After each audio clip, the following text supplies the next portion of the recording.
Hey everyone. So I'd mentioned in my introduction and the video after that I wanted this podcast, which my friend Jen corrected me and said it's a vlog.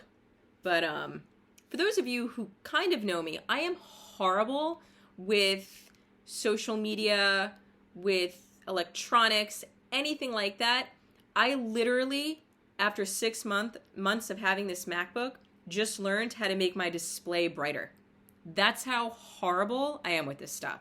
So anyways, apparently what I'm doing is a vlog, a video log, I guess.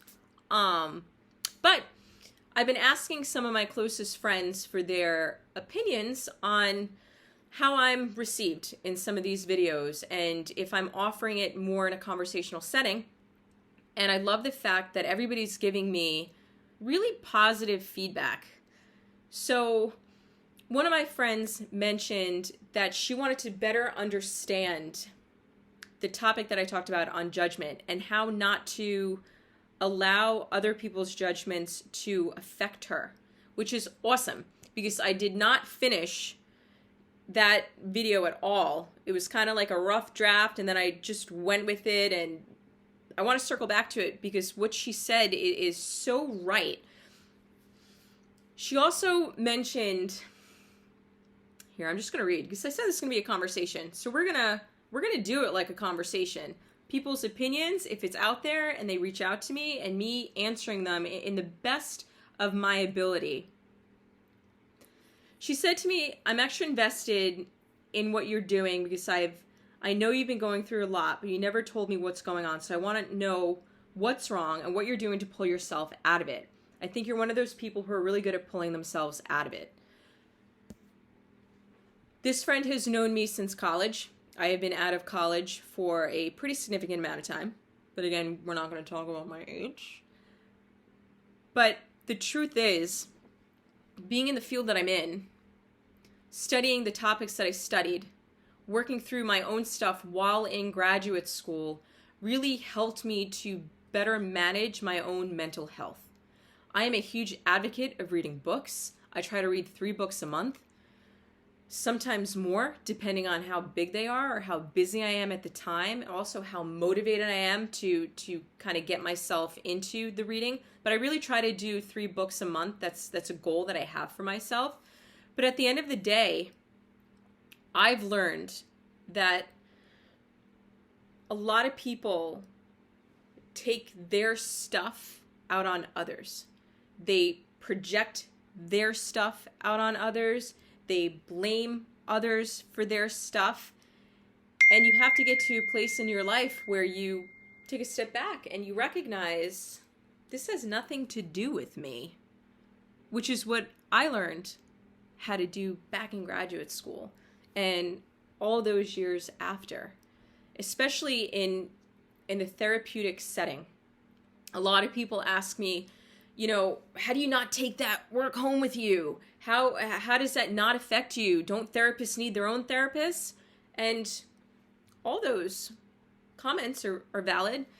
Unfortunately, I can't not take my work home with me because my work now is done at home. So, that's a thing. I will tell you though, I sage my office at the end of every day. Don't know if you're really into that, but if you are, it works for me, kind of gets rid of that negative energy for me.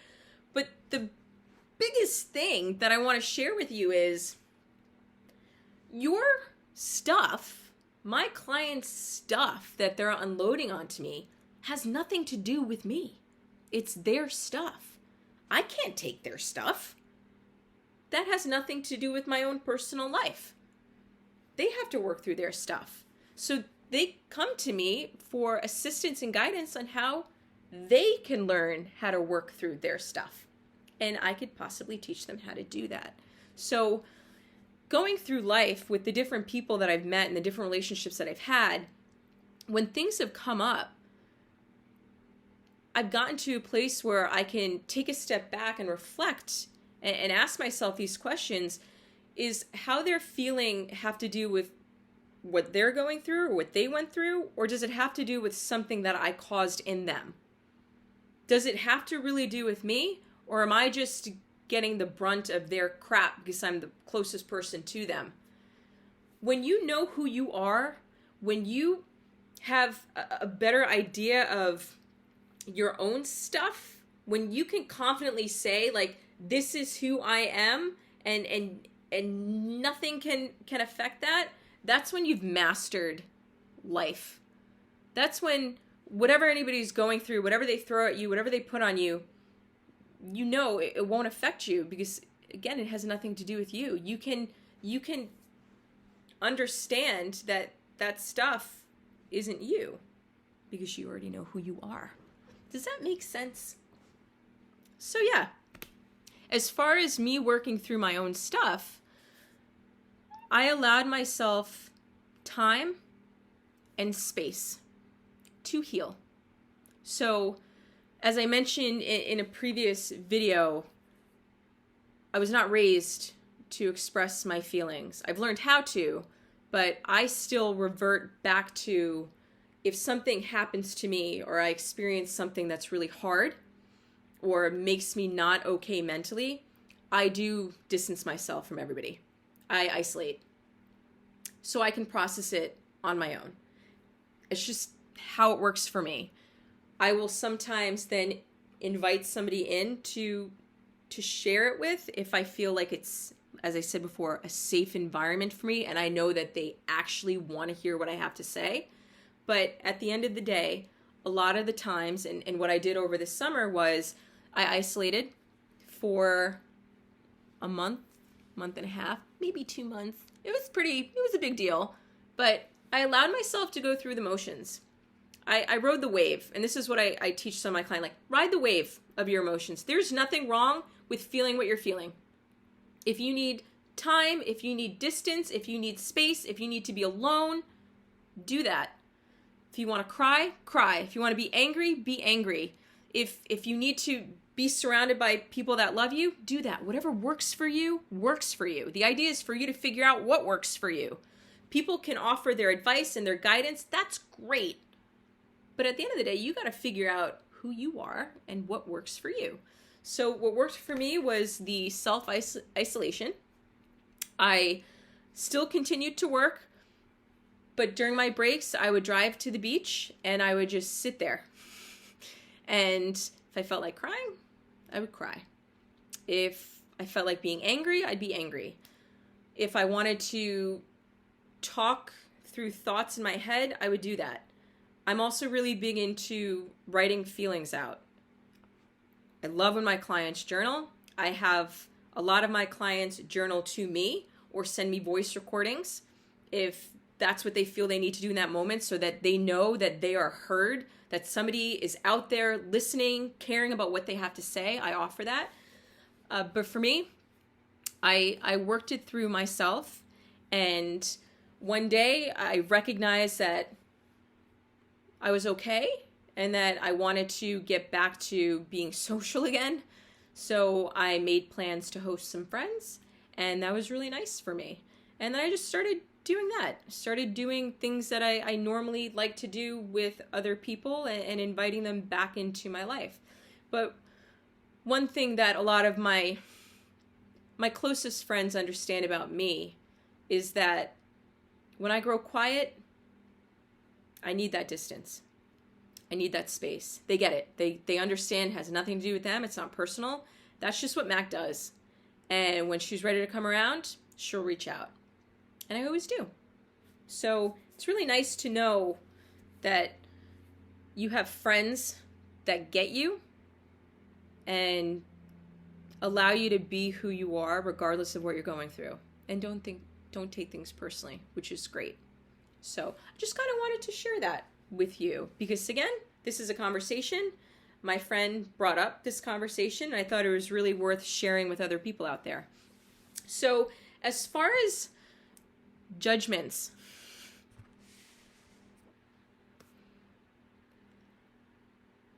you have to get to a place in your life where you recognize that no matter what other people think of you, the only thing that matters is what you think of yourself. When we're younger, it's a lot harder for us to comprehend that. We look for validation from our parents. We look for validation with our friends, in the school setting, in the community, in society. We're constantly going through life, seeing if we fit in, if we belong. And sometimes we manipulate ourselves into just fitting in when that really isn't who we are. And then we hit different age groups, and a lot of us, when we get older, we recognize, well, I don't really want to fit in. That isn't who I am. Like, I don't want to be that. Like, I want to be me. Like, what's wrong with me? I tell some of my younger people, the decade of the 20s is the decade of self-discovery. You don't have to know who you are. You absolutely probably don't even know who you are. The idea is for you to try anything and everything, meet anybody and everybody, travel, go places, get out of your comfort zone, volunteer somewhere, work a weird job, try something you never tried before. Figure out who you are. And you do that by just experiencing things, talking about things, exploring things. That's really what I found the decade of the 20s to be. And it's hard. It's hard because depending on how you're raised or where you come from or the friendship circles that you may have formed or your parents' expectations of you, they may want you to be a certain way.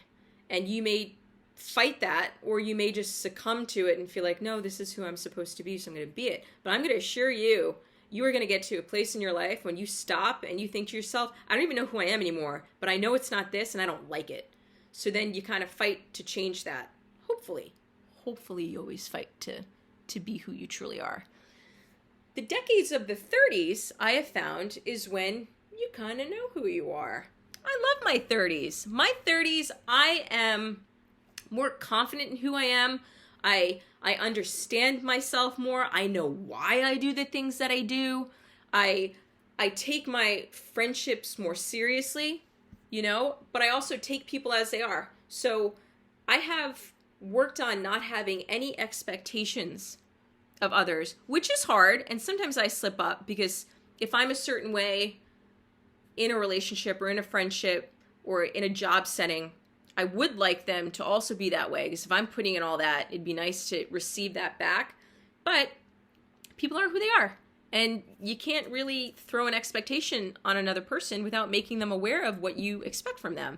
And that all has to do with communication, which that is probably going to be a whole other podcast, because communication is huge, and not many people know how to do that properly. So 30s decade, you kind of figure out who you are, you own it. I can't tell you what the 40s are going to bring because I'm not there yet. But what I've witnessed or what I've heard or what I've seen is 40s are you're even more sure of who you are. And hopefully you own it, because I think that would be wonderful for everybody to do. But in the process of this self-discovery and knowing who you are and figuring all that out and becoming comfortable with that and paving the life that you want to live for you and nobody else, you start to recognize that it doesn't really matter what people have to say about what you're doing, what people think of you. Because as long as you love yourself, none of that other stuff matters. Unless you're in a marriage, which again, that's probably going to be another podcast discussion. Romantic relationships are a complicated one, but they're also quite wonderful when you found somebody who loves and accepts you as you are. So, my friend, I hope I answered your question. If not, send me another one my way, and I will do my very best to show that or answer that for you. Okay? Thanks.